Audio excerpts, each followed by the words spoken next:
Okay, hello. Yeah, good evening, good afternoon, and good morning, depending where you are. So we are here back again with Dr. Biniam Misgun. So for today, our topic I think it's an interesting topic that everybody would like to hear, especially people in the Horn of Africa and elsewhere as a Pan-Africanist, because that's what we do to give analysis from the Pan-African perspective. Dr. Biniam, welcome again. Welcome. Thanks for having me, Mahalet, Thank you. and thanks for the viewers. Thank you. Yeah. So our topic for today is about the Ethio-Eritrea military alliance in during the past 2 years when.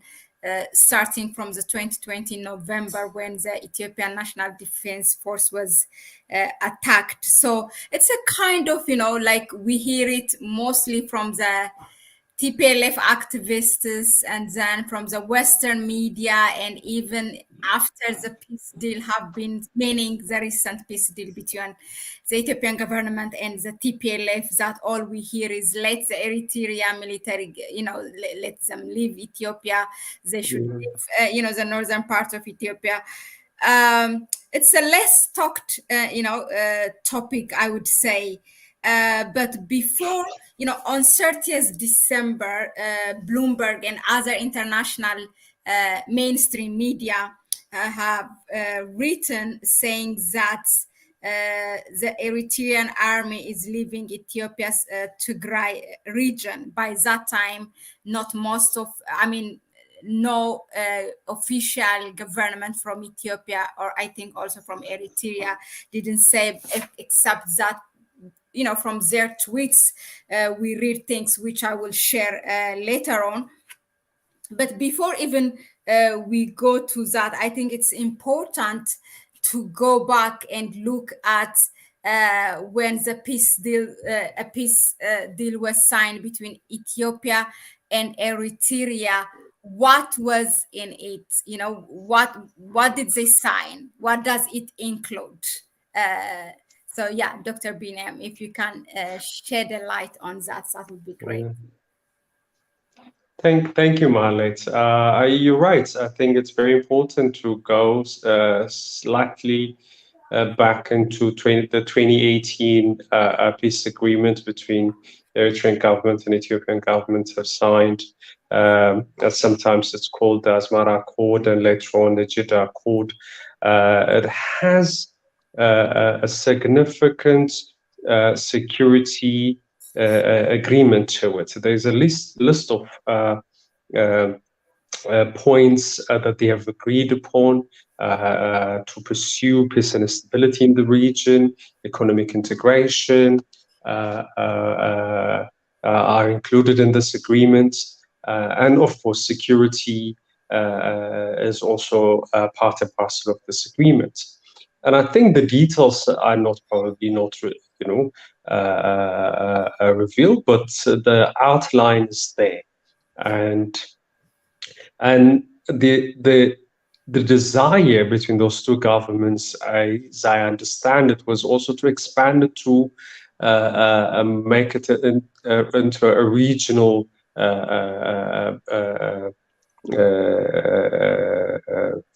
formula that would include initially Somalia, which they did by then already. A few months after that, if I'm not mistaken, and eventually bringing in Sudan, that was going through transition at the time, on board. Eventually, South Sudan, Kenya, and it goes on into Djibouti. That was the initial assertion that the two governments had in mind. So it wasn't just an agreement between Ethiopia and Eritrea, but it has a regional outlook to it. And that was very important. And if you remember, already the West had started demonizing that agreement, despite giving Dr. Abiy Ahmed accolade for brokering the peace deal, as they say, but obviously it's a two-way street. If you are giving accolade to Abiy, then you should give accolade to President Isaias Afwerki as well. Remember, in the peace agreement between Israel and Palestine, both parties, and South Africa, the apartheid regime, as well as the ANC, ANC's Mandela getting a Nobel Peace Prize. Both parties play a significant role in that. And obviously, they have their own reason why they didn't do that. But soon after that, they realized that things are not going their way. And in fact, it is a local initiative, a regional initiative, which is beyond their control. That frightened them to the core. Yeah. So they started demonizing that agreement already through different channels. Oh, this is secret. It's not going down to the ordinary citizens. It's an agreement between two authoritarian regimes, or want to be an authoritarian regime. So it went on and on and on. And particularly when Somalia also came on board, they realized that they are losing this ground. Yeah, they're losing this region altogether. It's not going to bend backwards to their interests, or could not be pliable to their interests or prioritize its own interests. And that's very important. Yeah, we're not saying that they should not have interests and come and negotiate with us. The West can do that anytime, but it shouldn't be at our expense. Yeah, and that was at the heart of it. So they weren't very much keen to see this go forward. And perhaps it's my speculation, but I will stand to be corrected. They have somehow lured TPLF into taking the action that it took in that unfaithful November 2020. Yeah, and this is very clear from the get-go that they're not keen to see those three countries coming together and formulating a strong regional integration that would cross borders economically, culturally, and socially integrate those countries. It would have, propelled the region into a much better stage and leading it to the path to prosperity. And obviously, it is also very important to have that security architecture. Remember, Ethiopia, Eritrea, and Somalia had been fighting with each other for far too long, yeah, or meddling into each other's politics and creating insecurity on each other for far too long, yeah. And to break that cycle would require bringing those three countries, into agreeing into a regional security architecture. That would actually address much of the problems we see in Somalia, Ethiopia, and, create harmony. And of course, the spillover would be heading to Sudan, South Sudan, Kenya, and so forth. Now, they did not agree with that. And you could see in a number of writings, the International Crisis Group came out with similar points saying that now this is sabotaging IGAD. IGAD is just their toy, literally. Through their funding, they have been controlling IGAD for far too long. Yeah. But what's wrong with that? Those countries that belong within IGAD continue to have an alliance that works for them. An alliance not only in a military sense, but also in economic, social, cultural, and all other relevant aspects of a state, and work toward this bettering the citizens. And that's what IGAD was made to be, right? And so it should have been embraced, and IGAD should have sanctioned it, but they have not gone ahead into doing that. Yeah. So this is the preface to this 2 years of conflict that we have seen in the northern Ethiopia, and how Eritrea got involved. Obviously, Eritrea had a stake in it. People can talk about Eritrea as if it is just a bystander and meddling in a matter that doesn't concern it. It's not the case. Eritrea has a stake. And whatever Eritrea did, it did it also for selfish reason. It's its own security. But at the same time, its security is directly linked to Ethiopia's stability as well. Yeah. So there is mutual interest. Yeah. You don't stand by when your neighbor's house is on fire. The next, minute it's coming to you as well. So you have to contribute to putting out that fire. That element is there. And TPLF had been in this active and destructive rule for far too long in that region, meddling in every country in that region: Somalia, South Sudan, Ethiopia, Eritrea, and everybody had recognized it. So it's not only Eritrea that thinks that TPLF must be removed or its power must be diminished. Yeah, everybody had agreed with this element. So the West sees TPLF and this crisis as a way to continue to have interference in this region, and Eritrea has been demonized for contributing toward the stability in the region. And also protecting its interests. Remember, its interest is its neighbor's stability is also its interest, and it cannot be dismissed. Yeah, so it needs to brought to the fore that this element that Eritrea has a stake, Eritrea and Ethiopia has an agreement which should be respected. Two sovereign countries have already an agreement, not only two, three. Somalia, Eritrea, and Ethiopia had signed an agreement, and that should be respected in an international law. Yeah? And the US goes miles and miles away to protect its interests. And in fact, in Africa, also we have several examples. Yeah. Rwandan army is in Mozambique to do what? To fight ISIS, apparently. Yeah? And Rwandan army is in Congo, despite the discontent that Congo has. And Ethiopia hasn't actually said Eritrean troops must leave, Ethiopia. And they are coordinating their action. This should be recognized. They were coordinating their action. They have, regular meetings. They plan and all that. Yeah, I mean, this is a taken for granted element of it. You cannot run a military operation without having a serious discussion around it. Yeah, and or coordinating your operations. They have been doing that, and I don't know why. The West is very much obsessed with this Eritrea must leave Ethiopia elements. I think I spoke a bit too much, but I just felt that those elements had to be spelled out a bit at length. Yeah. I give it to you.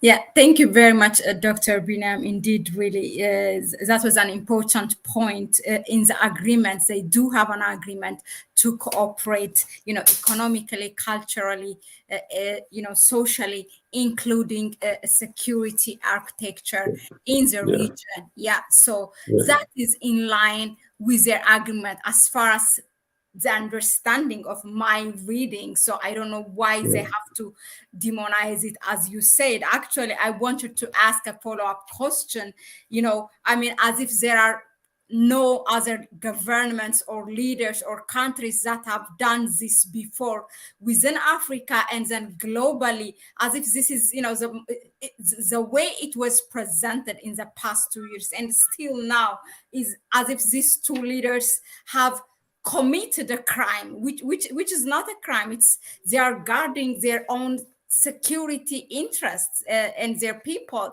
So it's sad. And also, as an African, this is really for my fellow Africans. I mean, anything that the West brings, especially those mainstream media, we shouldn't consume it as it is. usually I would say when they start to demonize it, and when a certain topic start to appear again and again, that's a time we need to check and go to, try to find a local source or anything. So we need to question such kind of things. So it's good that you brought that example, that the Rwandan army that now it's present in Mozambique, and also what US does, across miles and miles away. Look how Mm-hmm. many military bases they have in the continent, and no one is saying anything. I have had, few friends who they said back then when I was talking to them. I mean, they're so Pan-African, and I asked them, look, what do you think when it was when the war broke out just after a few months, and what's your take on this? And they said, no, what the federal government doing is right, but I don't accept what if really the Eritrean military is present. And okay, so what do you say about when the US comes with its military, with NATO and different Western armies, and attack an African country? Did you say anything? So yeah, it's a double standard the world. Absolutely. Yeah. Okay, and let me just add a couple of points here before we carry on. Yeah, Eritrean army is a very disciplined army, and an Ethiopian army is also a very disciplined army. Yeah, and now they want to demonize Eritrean army by claiming that it had been involved in a whole lot of nonsense, right?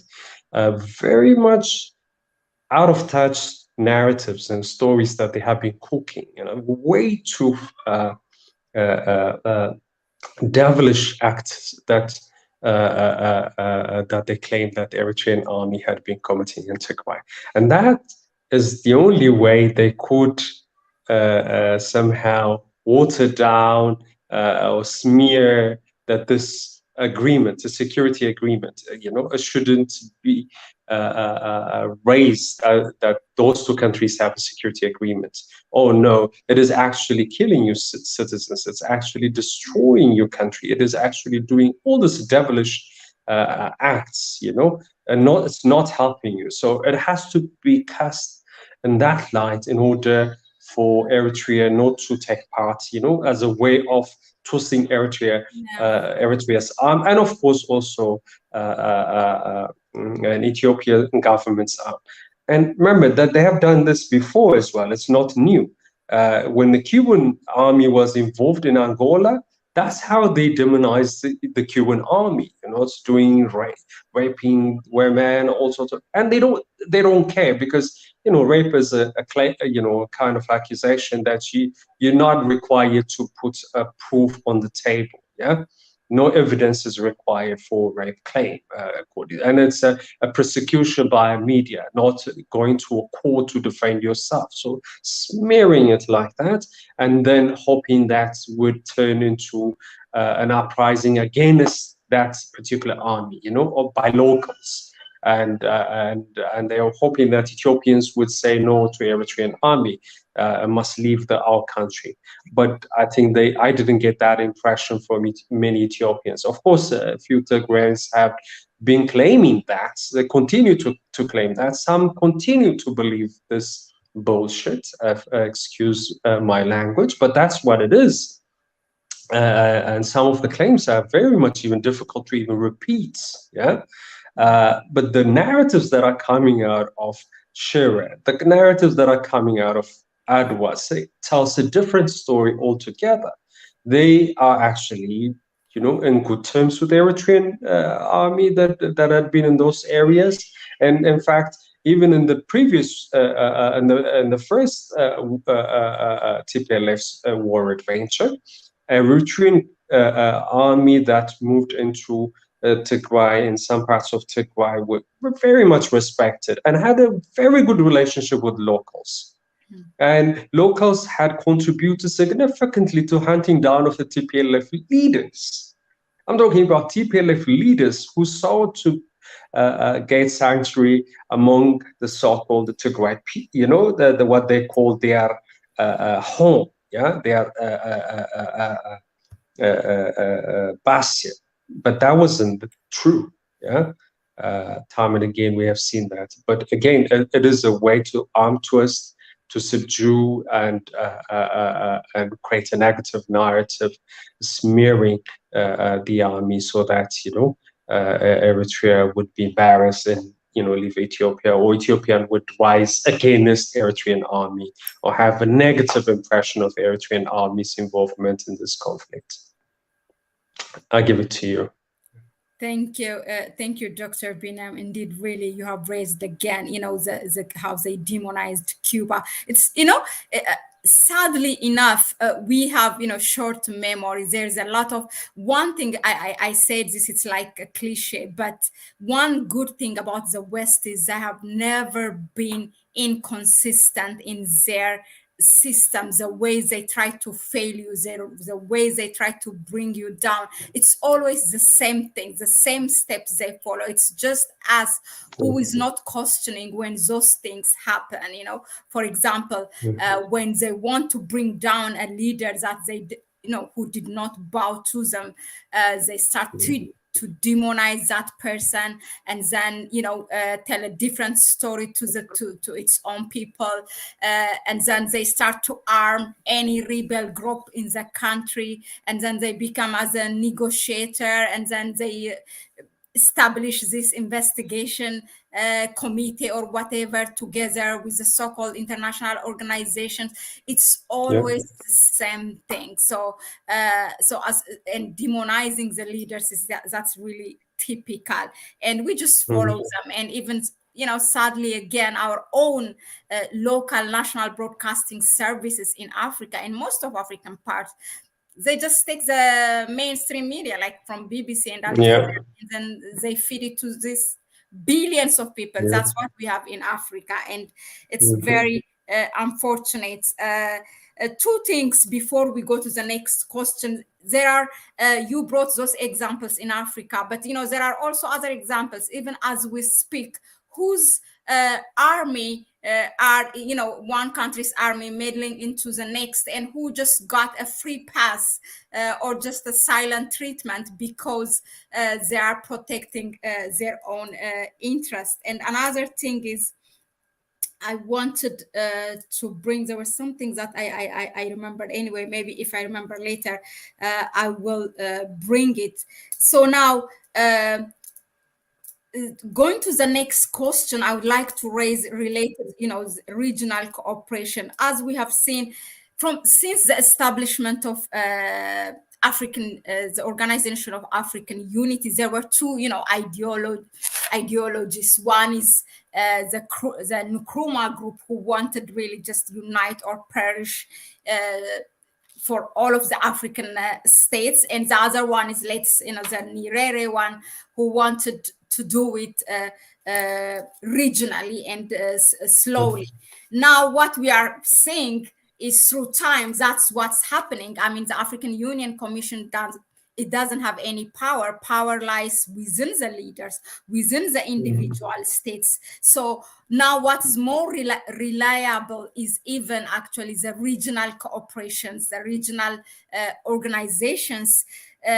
We have seen, the peace deal that Ethiopia and Eritrea signed in 2018. And then there was this initiative, the tripartite alliance between Ethiopia, Eritrea, and Somalia. I don't have the detail, but I just wanted to ask you, in terms of forging that unity, ultimately in the future, the African unity, but for now, regionally, do you think that, every challenge has an opportunity? The challenge that Ethiopia had this conflict, and them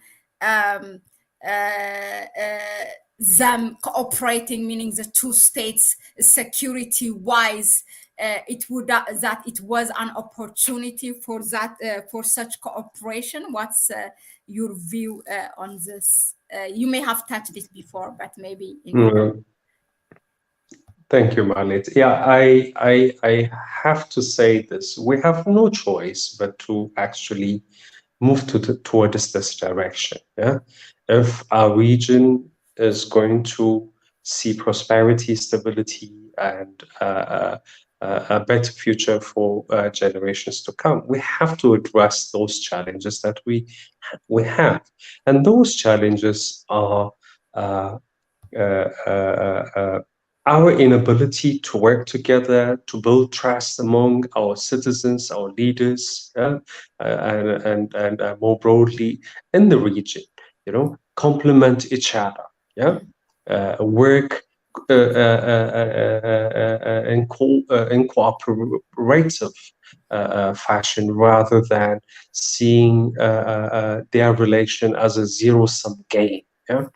And the West obviously wants us to believe that it is a zero-sum game that is the only game in town. No, we can cooperate. We can work together. We have multiple light has come back, and we have multiple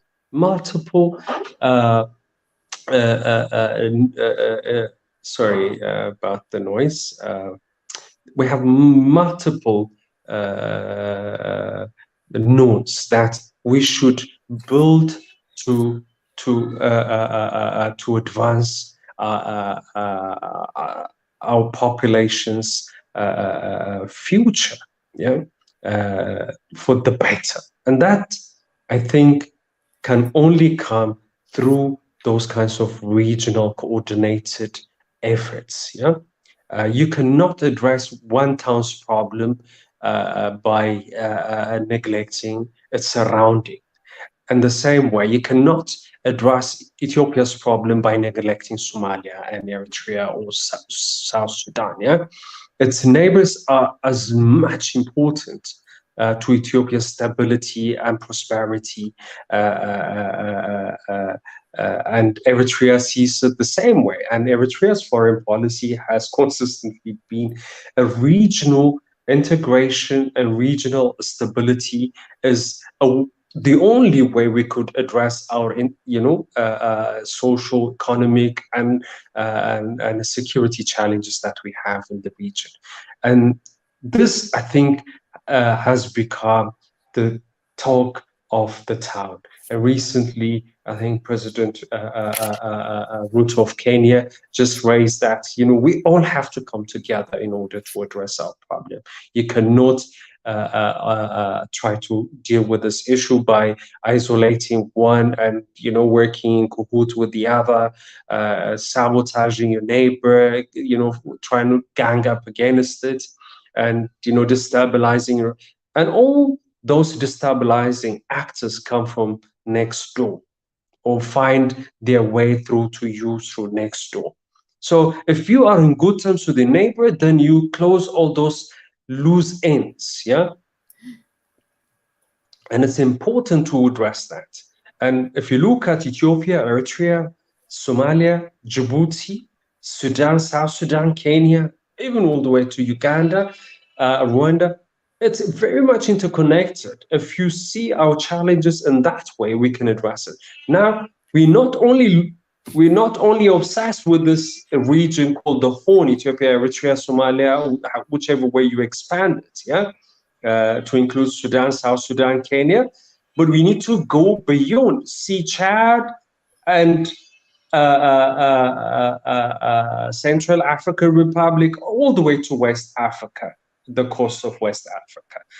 This kind of vision is very much important, and of course our forefathers had this vision. It did not materialize, and all the time frames that were set, 1990 has come to fruition, but we continue to toil, towards that. And what the West, and particularly US-led West, has done is use those economic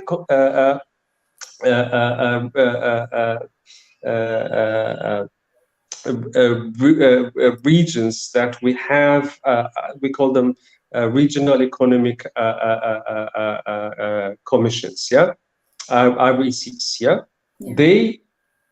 They are now being co-opted. Look at IGAD. IGAD is co-opted. If you look at East African Community, it's being co-opted, How do they do that? Through funding. ECOWAS completely co-opted and very disappointing. Yeah, are they doing the bidding of the West or the bidding of regional states? Yeah, it's very much difficult to tell, and I think I've said this about IGAD particularly, precisely because I have seen some of the documents that they have worked with, they developed, and the funding mechanism in IGAD. I have seen it closely, so I can say much about it. It reflects the interest of those who are funding it, and of course, it's the European Union, the US, Canada, and Australia. Yeah, so you could see this is the dilemma. Yeah, and it's very sad to see how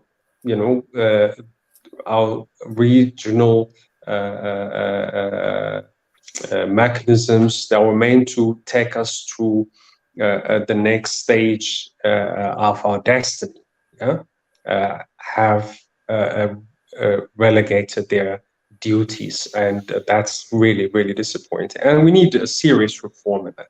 And of course, African Union is also in that as well. So it had to. It has to engage in some kind of introspection, a review, and see a way forward to address some of the most pressing challenges that we face in the continent. We're seeing the glimmers, we're seeing that those regional bodies are being tested, for the first time. And African Union trying to negotiate, broker the deal between TPLF and Ethiopian government. There's element of that. Kenya taking part, a positive contribution that we have seen from Kenya. It is important to recognize that and appreciate those elements, but we have a long way to go, and we need to work twice as hard in order to address those challenges. Thank you. Back to you, Marie. Thank you, Dr. Biniam. Really, that was really, a good elaboration on the subject in IGAD, and how all these RECs or the Regional Economic Commission have been hijacked through funding. We have seen how ECOWAS reacted when the people in West Africa, in a couple of countries, they call it a coup d'etat, but the people wanted to remove that government because it has cooperating with the French government for a continued colonization of the country. So, sadly, that's what's happening. Moving to the next, recently, last week, I think it was on Thursday, on the 5th of January, we have read, a news that, most of us were shocked to read it. The U.S. military has published a news about deploying a National Guard force, the 294th National Guard, whatever that means. But all we see is military from the United States in the Horn of Africa, actually the Greater Horn. They say that the countries that they mentioned is there is Ethiopia, Eritrea, Somalia, Djibouti, Kenya, Sudan, and South Sudan. So it's the Greater Horn. Now, it's kind of course, I haven't seen any statement from the Ethiopian government, and my question to find has been also, I wasn't lucky enough to get any answer. They didn't want to comment. Is there any statement regarding that from the Eritrea, from Eritrean officials? And Eritrea is known, for being that country who has, regardless of every pressure or sanction, it has rejected to host AFRICOM in its territory. So what does it mean when they mention Eritrea? Also, Ethiopia, they were there for some time in our government, but then they left. This is during when TPLF or EPRDF was governing the country. Yeah. So is there any statement? And what do you think is the intention? I mean, what is the National Guard Force? Is it another name for AFRICOM? Yeah, can you shed light on that for us, if you have any? Thanks for bringing this up, Malit. It is really a laughing, yeah, it's a very funny move that the US has tried to pull together here. Very funny, precisely because they chose the timing is very important, and they broadcasted it as a news, and we know where they're going, or at least we can speculate where they're going. They're going to most likely to Somaliland. Yeah, they are already in Somalia, but they most probably are going to Somaliland. And but what they say is, their base in Djibouti, it serves this broader Horn region. That's how they see it. Probably they do reconnaissance and all the rest. Yeah, probably send drones to spy, and and if there are any activities that they see would pose so-called, quote unquote, a threat to the US, then they will be easy to mobilize from this area. That is what they put on the paper, and that's what they claim. Yeah. So mentioning those countries doesn't mean that they're going to be moving to those countries, but they will be based in one particular country that has been begging them to come in, which is Somaliland, in an attempt to get recognition, state recognition. So they somehow, guising it, they don't want to offend Somalia as well in that. But I'm not sure what they need to actually broadcast it. It's probably made to serve some, psych-op element to it. I have no idea. It just doesn't make sense to me. But I saw some people were very concerned that are they going really, how many number? It doesn't matter. It doesn't really matter. It's just an ordinary army. Yeah, it's just an ordinary army. The US sending soldiers is not a new thing. There are many places in Africa, many places.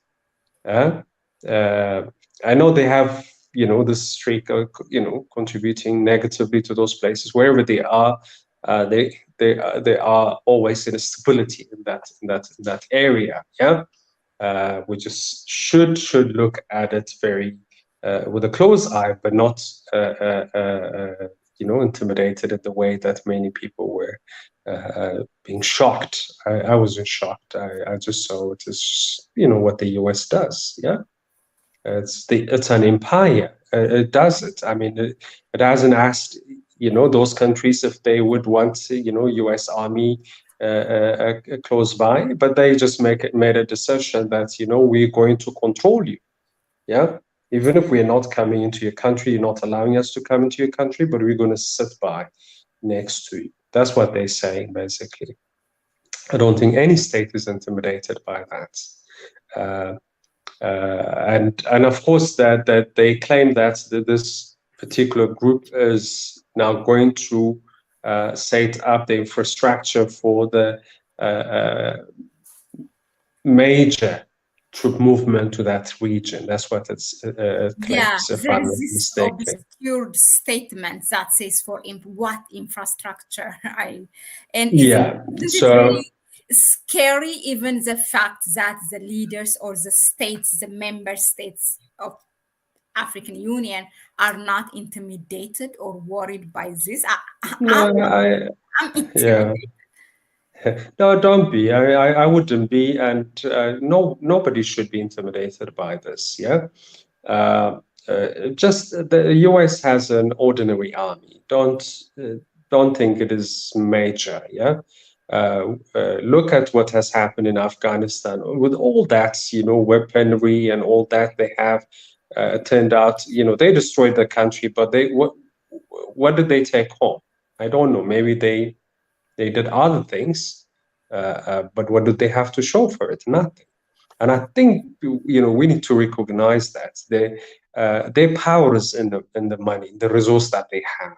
Okay, the resource, of course, and they use that to control states. And of course, now Somaliland, even Djibouti and Ethiopia, some time ago, also allowed the US to move in. Ghana has done it, yeah, in a moderate fashion. Somehow, I don't know what that moderate fashion is, but they're American troops there. So all that tells you it is because we need the money. That's why we allow them to, those states allow them to come in. If we were independent enough, we would have not given to this kind of pressure. Sometimes they do pressure you. Now, you must understand what they try to do and over the last few years. What they tried to do was reconfigure the maps, and I've said this, reconfigure the maps in the region and create new countries.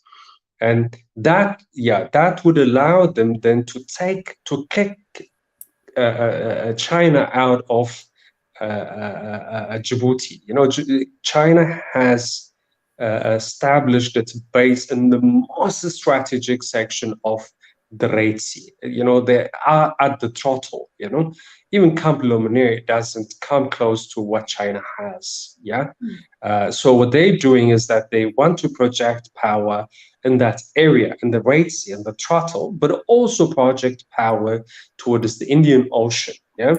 So Somalia is very important for that reason. So my impression is that they're moving to Somaliland. They had been eyeing that area. That's why you have to seen this resuscitation of Al-Shabaab and using that as a disguise in order to come into that area. Initially, though, they told they would come in as peacekeeping force in one form or another and trying to control the areas, the new states that would emerge, and interstate conflicts that they should address. All that they thought would allow them a better leverage and a better involvement and better, stronger presence in the region. But that is now weakened because their TPLF is destroyed, and the kind of objective that they set out earlier, this conflict in 2020 is just crashed completely. Yeah, so they have to revise it and see alternative ways of having presence in the region. And I think that's my impression and my reading of their moves. And please do not be intimidated by that. Well, and the timing is very interesting. As soon as I read it, actually, what came to my Absolutely. mind, okay, is this what took us to get a peace deal in South Africa? This is what came, like, why now? Yeah. I know many people thought that Ethiopia probably allowed American soldiers to come in. Yeah. I don't think it would. I don't think. I really doubt that. I really doubt that. Yeah, they left. They were kind of kicked out. Also, that surprised me. I'm sure there's a reason for it. They were in our government. Africa. Yeah. Interesting. But thank you. Yeah, and Somaliland. Wow, that's interesting. It's a topic for another day. Yeah. Yeah. I remember now actually what I wanted to reflect before is that regarding when we were discussing the Ethio-Eritrea military alliance, those actually the West who has been still now making noise saying for the removal of Eritrean army from the northern part of Ethiopia is the same people who opted to be silent when Ethiopia was attacked while it is in war with TPLF in the north. When Sudan attacked, when Al Shabaab attacked from Somalia, they have been Yeah. so quiet and then so noisy about Mm. Eritrea. It's just a simple fact that people have to make one and plus one. Yeah, Yeah. but we are not. And this is actually by the chief negotiator was pointed out on one forum or meeting, which was, Yes. yeah, Yeah. viral. He didn't say namely Eritrea, but he said those who are noisy. But Mm. yeah, it's important to bring that. Mm. As a final question, Brother Binam, I don't know why I have been calling you Dr. Binam today. Yeah. Yeah, although it is your title, it's that although you earned it. What's next for Ethiopia and Eritrea? Although I doubt that this war is over completely to trust TPLF, but let's just Mm. keep it aside. And what next? What are the opportunities that we can see, especially in terms of for the implementation of the peace agreement that they signed back in 2018, because it wasn't only security things that they have agreed to Mm. operate. What do you see in the future? Mm. Yeah, I think that's the most important elements that we should keep an eye on, yeah, and find a way to channel our energies to cultivating what we have already started, what we have already seen, yeah, the kind of solidarity we saw, not only between Ethiopia and Eritrea, but also Somalis, yeah, Eritrea, Ethiopia, Somalis, in the streets of American cities and Europe, coming together and showing solidarity, yeah, Yeah, demanding, yeah, that this Western interference in the region be stopped, yeah. Hands off the region, hands off Ethiopia, hands off Eritrea, hands off Somalia. I mean, this yeah, is something that peace agreement meant to emulate, yeah, meant to bring about. And already we have now the foundation, yeah. Uh, is it a solid foundation? It shall be tested with time, but it's our duty to cultivate it. Yeah, we have the seedling, we have already everything, the ingredients. Yeah, the goodwill is there, so we just have to cultivate it. And I know that we have to to recognize that there are wounds, there are stress, past baggages that we have, yeah. But somehow we have to peel them piece by piece, yeah. yeah, I wouldn't say that those are going to disappear overnight, but there are skewed narratives that would offend Eritreans, and then Eritreans' narrative that would offend Ethiopians, Somali's narrative that somehow rub salt on Ethiopia's wound, and things like that. It keeps on, those are they, but they need to be peeled artistically. They need to be peeled piece by piece. Yeah. yeah, And we have now a solid foundation to build this on. Okay. Uh, and it's a generational matter. It is not just for our generation, but it is for generations to come. What are we going to leave them with? A legacy that we are going to leave behind. That's far more important. Yeah. And enough of the past bloodshed, enough of this animosity, enough of this energy that has been squandered. resources that we wasted. The West drove us back, almost back into that, and they're using TPLF as a wedge, between Ethiopia and Eritrea, to find a crack so that Ethiopia and Eritrea would go back into some kind of animosity.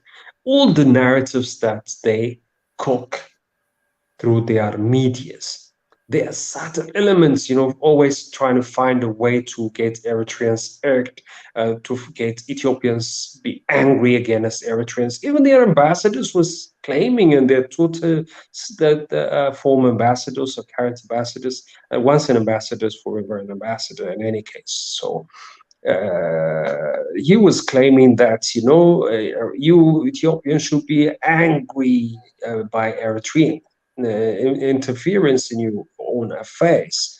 But who are you to tell us that? You were actually pushing Ethiopian government, the TPLF-led Ethiopian government, to go to war with Eritrea. Now you're calling again for, and now when they are coming together to address a particular problem that they have, TPLF is just a particular problem that we have. We have multiple other problems to deal with. TPLF is just one of them. And we are trying to sort that out together. And now he thinks that we should be fighting each other, not working with each other. See, that's the kind of attitude that they have. The divide and rule has always worked for them. They continue to thrive on that. But we need to recognize this is what they have done in the past. This is what they will try to continue to do in the future as well. So brace ourselves for that and work for betterment of our citizens. And citizens to citizens relationships and engagements and solidarities are far more stronger than political leaders. So if we have a solid foundation at the bottom, it's a lot difficult for those states to go into confrontation with each other. It makes it hard. So we need to build on that. And then that's why I like the agreement. It is about the social, the cultural elements. Peace agreement states that. I mean, probably the only peace agreement that I know that would indicate those elements are important and we need to cultivate them. Remember, down at the roots, we are very much interconnected. At the roots, maybe the branches and the leaves are different color, spread different direction, have different, face towards different direction and all that. But that's the beauty of it. But at the root, we are entangled. And that we have to remember at all times. And if we cultivate this, and I think we have a better future and a solid basis on which to build regional integration. And it could be a good role model for the rest of the continent as well. So from a narrative of war and conflict and tension to a narrative of peace and a solidarity and cooperation. And I think that is very important. What we have to somehow weed out is this element of a zero-sum game. Eritrea's gain should not be Ethiopia's loss. Ethiopia's gain should not be Eritrea's loss. Or Djibouti's gain should not be Eritrea's loss. There's a lot of complementarities among those states. I know people who are obsessed with the neoliberal worldview would probably think competition is great, but not a zero-sum game kind of competition. Cooperation is also very much necessary. Even to have a stable economic systems, we need to cooperate. And in order to cooperate, we need to have trust. We need to build decent social relations, solid social relations. And that, I think, is something that we have to work on. And I see the future as a lot better, a lot stronger. That consciousness, that awakening is already here. I can see it, I can smell it. And all we have to do is just, take it forward, and build on this. And we have a lot of work to do. It's important to recognize that, we shouldn't be complacent.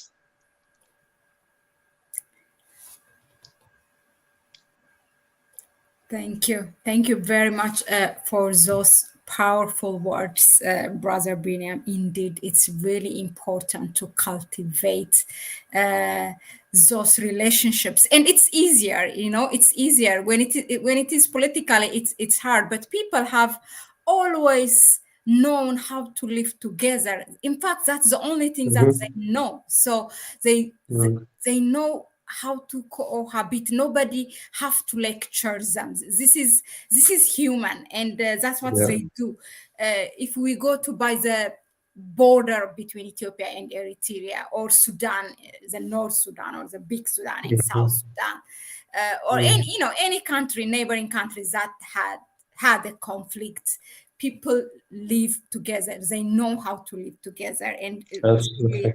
and Absolutely. regardless of where we are, and if we really need for the future generation, for our children not to Mhm. experience the same thing, regardless of where we are, even globally, whether we are in Ethiopia, Eritrea, or outside, our Mhm. children, maybe they're going in school together, and I mean, we need to tell them stories. And yeah, it's important. I remember once, when that peace was signed, Prime Minister Abiy was talking about, you people who are living in the diaspora, you need to start, for example, the Ethiopian Orthodox Church.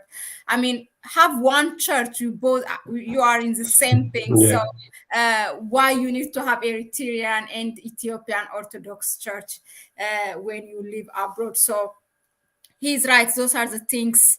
Yeah, piece by piece, as you said, one thing at a time. But of course, we Mhm. need to know what we are aiming at. As usual, it's really, really a pleasure to have you here. But before we leave, I really want to thank some of our audience who have been giving their inputs here.